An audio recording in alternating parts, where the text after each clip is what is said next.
जय श्री राधा माधव। भक्त भक्ति भगवंत गुरु चतुर नाम बपू एक, इनके पद वंदन किए नासे विघ्न अनेक। श्री मीरा जी का पावन चरित्र भाग 45। सास बहू की स्नेह हंसनी बातचीत। बीननी, इतने दिनों तक तुम बिना खाए पिए कैसे रह सकी? राजमाता पुवार जीसा ने एक दिन मीरा के महल में पधार कर पूछा। मनुष्य का मन जिस ओर लगा होता है उसे वहीं बात सूझती है हुक्म। भूख तो फिर भी मनुष्य काट ले बीननी, पर प्यास तो किसी प्रकार सही नहीं जा सकती। बहुत बार किसी काम में लगे होने पर मनुष्य को चोट लग जाती है हुक्म, किंतु मन काम में लगा होने के कारण उस पीड़ा का ज्ञान उसे होता ही नहीं। बाद में चोट का स्थान देखकर वह विचार करता है कि यह चोट उसे कब कहाँ लगी, किंतु स्मरण नहीं आता, क्योंकि जब चोट लगी तब उसका मन पूर्णतः दूसरी ओर लगा था। इसी प्रकार मन को देह की ओर से हटाकर दूसरी ओर लगा दिया जाए तो देह के साथ क्या हो रहा है यह हमें तनिक भी ज्ञात नहीं होगा। दीवान जी तुमसे इतने रुष्ट क्यों हैं बीननी? नित प्रति तुम्हें मारने के लिए कोई न कोई प्रयास करते ही रहते हैं। किसी दिन सचमुच ही कर गुजरेंगे। सुन सुन करके जी जलता है, पर क्या करूं? हार्डी जी के अतिरिक्त तो यहाँ हमारी किसी की चलती नहीं। न हो तुम पीहर चली जाओ, राजमाता ने कहा। हम कहीं जाएं, कुछ भी करें, अपना प्रारब्ध तो भोगना ही पड़ेगा हुक्म। दुख देने वाले को ही पहले दुख सताता है, क्रोध करने वाले को ही पहले क्रोध जलाता है, क्योंकि वह जो कुछ दूसरे को देना चाहता है उसके अपने भीतर मन अथवा हृदय में पहले आता है। जितनी पीड़ा वह दूसरों को देना चाहता है उतनी वही पीड़ा पहले उसे स्वयं को भोगनी पड़ती है। उस व्यक्ति ने जिसे वह दे रहा है, उसने यदि वह पीड़ा या क्रोध स्वीकार नहीं किया तो? मीरा हंस पड़ी। मुझे दीवान जी पर तनिक भी रोष नहीं है, आप चिंता न करें। प्रभु की इच्छा के बिना कोई भी कुछ नहीं कर सकता और प्रभु की प्रसन्नता में मैं प्रसन्न हूँ। इतना विश्वास्य, इतना धैर्य तुम में कहाँ से आया बीननी? इसमें मेरा कुछ भी नहीं है हुक्म, यह संतों की कृपा है। सत्संग ने ही मुझे सिखाया कि प्रभु ही जीव के सबसे निकट और घनिष्ठ आत्मीय है, वही सबसे बड़ी सत्ता है। जब भय अपने आप भाग गया। संतों की चरण रज में, उनकी वाणी और कृपा में बहुत शक्ति है हुक्म। तुम सत्य ही कहती हो बीननी, तभी तुम इतने दुख झेलकर भी सत्संग नहीं छोड़ती। किंतु मुझे एक बात समझ में नहीं आती, भगवान के घर में यह कैसा अंधेरा है कि निरपराध आदमी अन्याय की घानी में पिलते रहते हैं और अपराधी लोग मौज मनाते हैं। तुम नहीं जानती कि ये हार्डी जी जब से ब्याह करके आई हैं उसी दिन से हम सौतों के पैरों तले अंगारे बिछाए हैं। इन्हें केवल और केवल अपनी ही सूझती रही है। ये राजनीति में पटु हैं, हमें तो अपनी बात भी ठीक से कहनी नहीं आती। इसी से श्री जी सदा इन्हीं की बात सुनते और रखते थे। वे केशरी नाहर थे, पर इनके आगे वे भी जैसे बेबस हो जाते। जब स्वयं का बेटा दीवान है, फिर भी दीवान जी इन्हीं के कहने में तो होंगे, क्यों तुम्हारे पीछे पड़े हैं ये? आप चिंता न करें हुक्म, बीती बातों को याद करके दुखी होने में क्या लाभ है? वे तो चली गई, अब तो लौटेंगी नहीं, आने वाली भी अपनी बस में नहीं। फिर उन्हें सोचकर क्यों चिंतित होना? अभी जो समय है उसी का क्यों ना उचित ढंग से उपयोग करें। दूसरों के दोषों से हमें क्या? उनका घड़ा भरेगा तो फूट भी जाएगा। न्याय किसी का सगा नहीं है हुक्म, भगवान अंधे बहरे नहीं हैं। समय पाकर ही खेती फल देती है और कर्म पकते हैं। अपने दुख अपने ही कर्मों के फल हैं। दुख सुख कोई वस्तु नहीं है कि दूसरा हमें दे सके। सभी अपनी ही कमाई खाते हैं, दूसरे केवल निमित्त हैं। मीरा ने सासू जी के आंसू पोंछ उन्हें खिला पिला करके ससम्मान विदा किया। श्रावणी फुहार में झूलन आनंद। वर्षा की झड़ी में रात को मीरा आंगन में भीग रही है। दासियों ने बहुत प्रयत्न किया कि वे महल में पधार जाएं, किंतु भाव तरंगों पर बहती हुई वे प्रलाप करने लगी। सखी, मैं अपनी सखियों से संदेश पाकर श्याम को ढूंढते हुए वन की ओर निकल गई। जानती हो वहाँ क्या देखा? एक हाथ में वंशी और दूसरे हाथ से सघन तमाल की शाखा थामे हुए श्याम सुंदर खड़े हैं। आहा, कैसी छटा है, क्या कहूँ। ऊपर गगन में श्याम मेघ उमड़ रहे थे, उनमें रह रह कर के दामिनी दमक जाती थी। यहाँ तमाल तले घनश्याम खड़े खड़े मानो किसी की प्रतीक्षा कर रहे हों। पवन वेग से पीतांबर फहरा रहा था। सखी, उस रूप का वर्णन कैसे करूं? कहाँ से आरंभ करूं? शिखी पिच्छ से या चारों चरण से? वे प्रलंब बाहु, वह विशाल वक्ष, वह कंबु कंठ, वह बिंबाधर, वह नाहर सी कटी। दृष्टि जहाँ जाती है वहीं उलझ कर रह जाती है। वे सघन घुंघराले केश पवन वेग से दौड़ दौड़ करके कुंडलों में उलझ जाते हैं। आज एक और आश्चर्य देखा, मानो घन दामिनी 3 ठौर पर एक साथ खेल रहे हो। गगन में बादल और बिजली, धरा पर घनश्याम और पीतांबर तथा प्रियतम के मुखमंडल में घन कृष्ण कुंतल और कनक कुंडल। यह विशेष आश्चर्य मैं खोई सी देख रही थी कि उनके अधरों पर मुस्कान आई। इधर उधर देखते हुए उन पद्मतलायत दीर्घ दृगों की दृष्टि मुझ पर आ ठहरी। रक्तिम डोरों से सजे वे नयन, वह चितवन, क्या कहूँ। कौन है सृष्टि में ऐसी कुमारी कि आपा न भूल जाए। मुझे वर्णन करना नहीं आता सखी, कितना भी प्रयत्न करूं पर वर्णन संभव नहीं। भाषा तो अंततः वहीं गिने चुने अक्षरों की सीमा में सिमटी बंधी है। उससे इस रस सागर का वर्णन कैसे किया जाए। मुझे लगा कि हृदय में कुछ स्थान च्युत हो गया। इधर दुरंत लज्जा ने कौन जाने कब का बैर याद किया कि नेत्रों में जल भराया, पल के मन भर की होकर झुक आई। मैं अभी अपने को संभाल भी न पाई थी कि एक ओर से नुपुर, कंकणों और करधनियों की झंकार सुनाई दी। मैं हड़बड़ा गई। आहा, कैसी अज्ञ हूँ मैं तो श्याम सुंदर को झूलने के लिए बुलाने आई थी, पर यहाँ अपने ही झमेले में फंस गई। एकाएक गा उठी धीमे स्वर में, चल, कहाँ चलना है। कहते हुए मेरा हाथ पकड़कर वे चल पड़ी। सखी, वहाँ कदम की डाली पर बंधे झूले पर राधा गोविंद विराजित हुए। हम सब गाती हुई उन्हें झुलाने लगी। अरे सखी, झूलते हुए भी वे बीच बीच में मेरी ओर देख लेते थे। अपना आरक्त मुख मैं कहाँ जाकर छिपाऊं। इसी लज्जा भरी ऊहापोह में मैं गाना भी भूल जाती थी। थोड़ी देर बाद श्याम सुंदर झूले से उतर पड़े और किशोरी जी को झुलाने लगे। एक प्रहर तक झूलने झुलाने के बाद सखियों के साथ किशोरी जी चली गई। श्याम सुंदर भी गायों की ओर चले गए। तब मैं झुरमुट में से निकलकर और झूले पर बैठकर धीरे धीरे झूलने लगी। नयन मन झूलन लीला की पुनरावृत्ति करने में लगे थे। कितना समय हुआ मुझे ध्यान न रहा, पर किसी ने मेरी आंखें मूंद ली। मैंने सोचा कि कोई सखी होगी। अच्छा तो न लगा उस समय किसी का आना, पर जब कोई आ ही गई है तो क्या हो। मैंने कहा, आ सखी, तू भी बैठ जा, हम दोनों साथ साथ झूलेंगी। वह भी सचमुच मेरी आंखें छोड़कर आ बैठी मेरे पास में। झूले का वेग थोड़ा बढ़ा। मैं अपने विचारों में मग्न थी। थोड़ी देर बाद ध्यान आया कि यह सखी बोलती क्यों नहीं। क्या बात है सखी, बोले कि ना आए।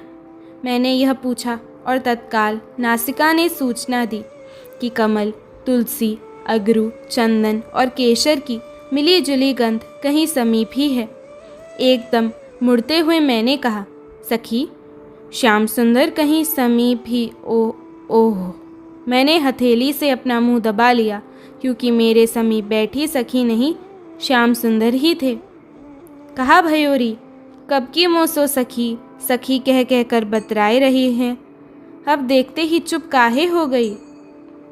मेरा मुख ही नहीं, कान तक आरक्त होठे। चल खड़ी हो, मैं झुलाता हूँ तुझे। वे उठ खड़े हुए झूले पर और मुझे भी हाथ पकड़कर उठा दिया। परस्पर इतने समीप थे कि एक दूसरे को छूते हुए खड़े थे हम। वह देहगंध किसे मत नहीं कर देती। मेरे हाथ पांव ढीले होने लगे।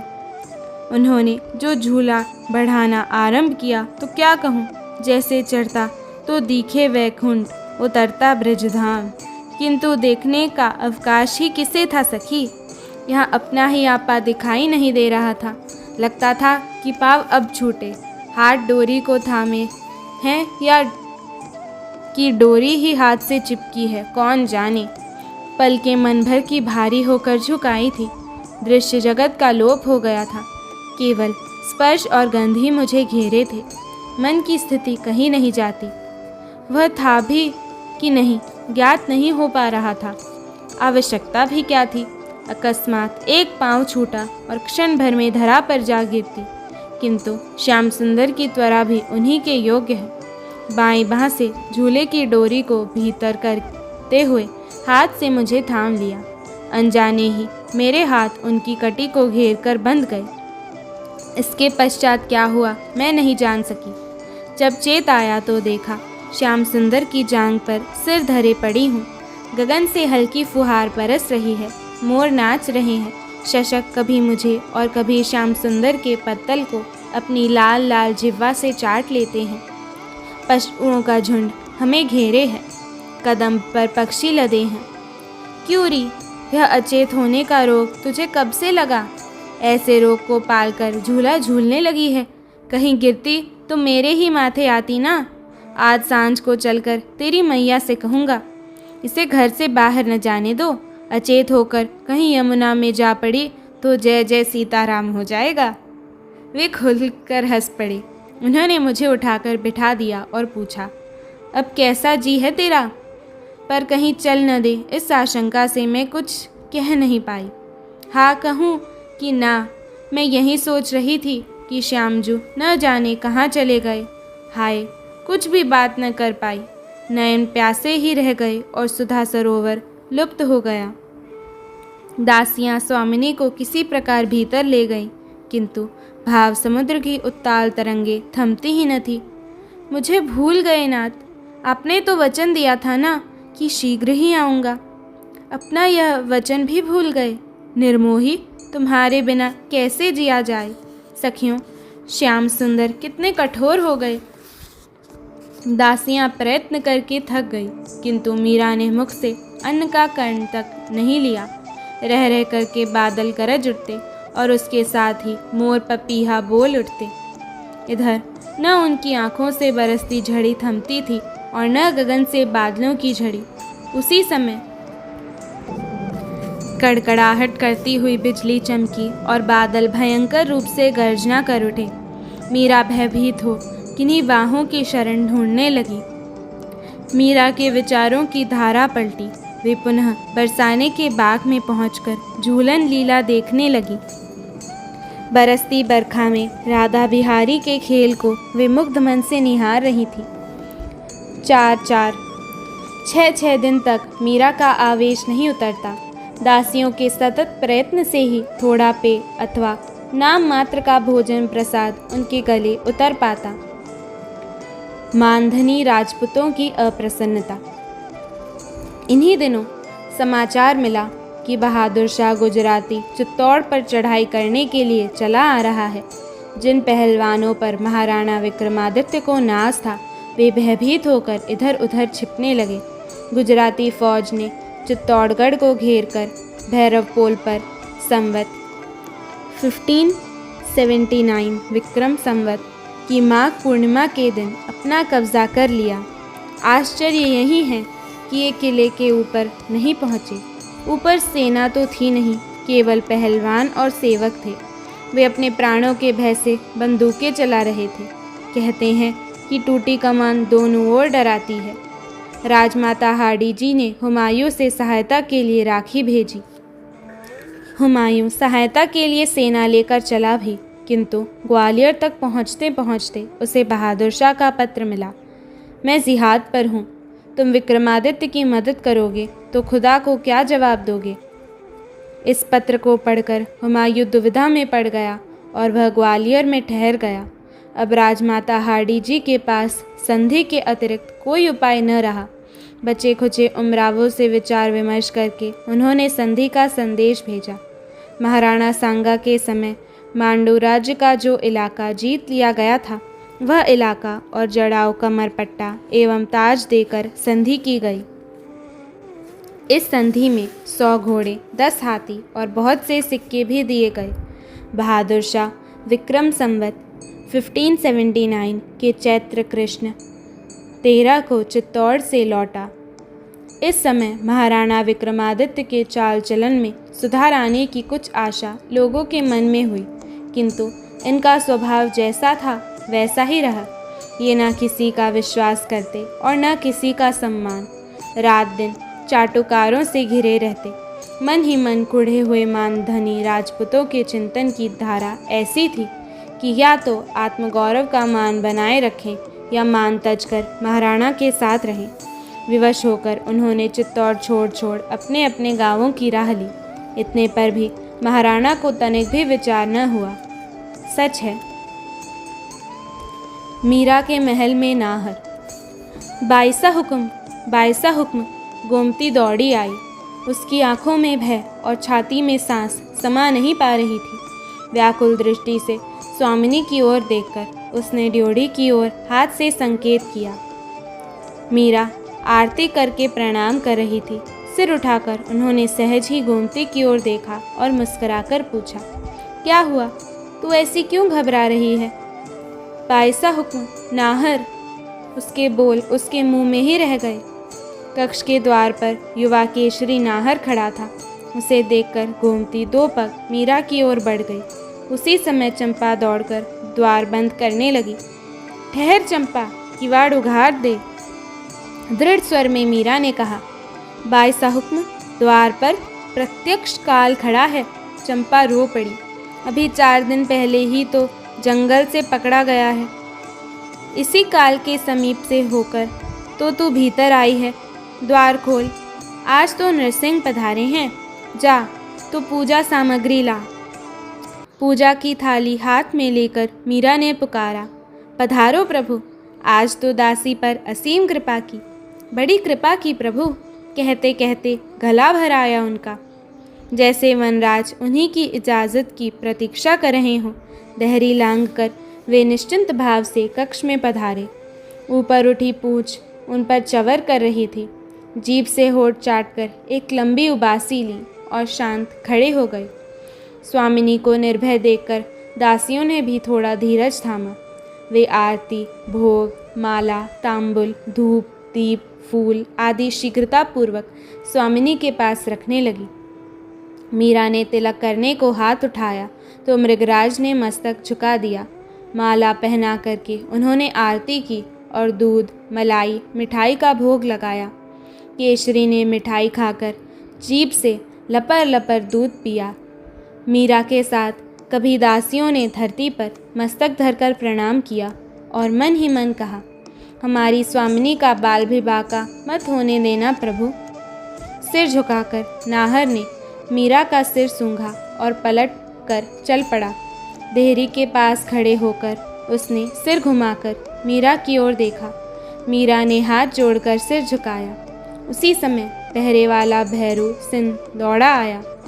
मेरी भूल क्षमा हो सरकार, मुझे अन्नदाता हुक्म ने याद फरमाया था, अभी लौट आऊँगा। यही सोचकर बिना किसी अन्य को पहरा सौंपे चला गया। लौट कर देखा तभी ड्योढ़ी पर नाहर के दहाड़ने की आवाज़ आई। भैरू अपनी बात अधूरी छोड़कर उधर भागा। वहीं जाकर उसने देखा कि ड्योढ़ी के बाहर इधर उधर दुबके पिंजरा लाने वालों को नाहर ने दबोच कर मार डाला है। फिर एक बार और ज़ोर से दहाड़ मारकर उसने छलांग भरी और वन की ओर दौड़ चला। भैरू भी दौड़कर भीतर आया और स्वामिनी के चरणों में जा गिरा। आज मेरी चूक के कारण यह विपत्ति आई। उन्होंने नीचे बैठकर उसके सिर पर हाथ रखा। भैरू, क्या पुरस्कार दूं तुझे भाई? आज तेरे कारण नरसिंह भगवान के दर्शन मिले। दुख मत कर मेरे वीर, उठ प्रसाद ले। चंपा, प्रभु के पधारने का उत्सव मनाओ। भैरू पहरे पर पहुंचा, तब तक वहां से पिंजरा लोप हो गया था। बाईसा हुक्म। चंपा और चमेली ने मीरा के चरण पकड़ लिए। आज मेरी अर्ज सरकार को सुननी ही पड़ेगी। हम अपना दुख आपको छोड़कर और किसको सुनाएं? ऐसा क्या हुआ? लालजी सा ने कुछ और तमाशा किया क्या? तमाशा? तमाशे तो अन्नदाता हुक्म नित्य ही करते रहते हैं। छोटे मुंह बड़ी बात कहना शोभा नहीं देता हुक्म। मेरते की याद आने लगी है हुजूर, बहुत समय हो गया। यदि आप पधारे तो हम भी। चमेली ने बात अधूरी छोड़ दी। तुम्हारी बात समझ में आ रही है मुझे, मीरा हंसी। तुम सबका मन है चलने का तो दाता हुक्म वीरमदेव जी को लिख दूंगी। अपने यहाँ चित्तौड़ में ही क्या गड़ा है, सारी धरती प्रभु की ही तो है। जहाँ वे चाहें वहीं बस जाएं हम तो। गंगा दौड़कर कागज़ कलम ले आई। अभी की अभी? उन्होंने हंसकर कहा। हाँ हुक्म, शुभ काम में देरी क्यों हो। ला दे, पागल है तू तो। काम कोई अच्छे बुरे थोड़े ही होते हैं, काम करने वाले के भाव ही उसे अच्छा बुरा बना देते हैं। जय श्री राधे।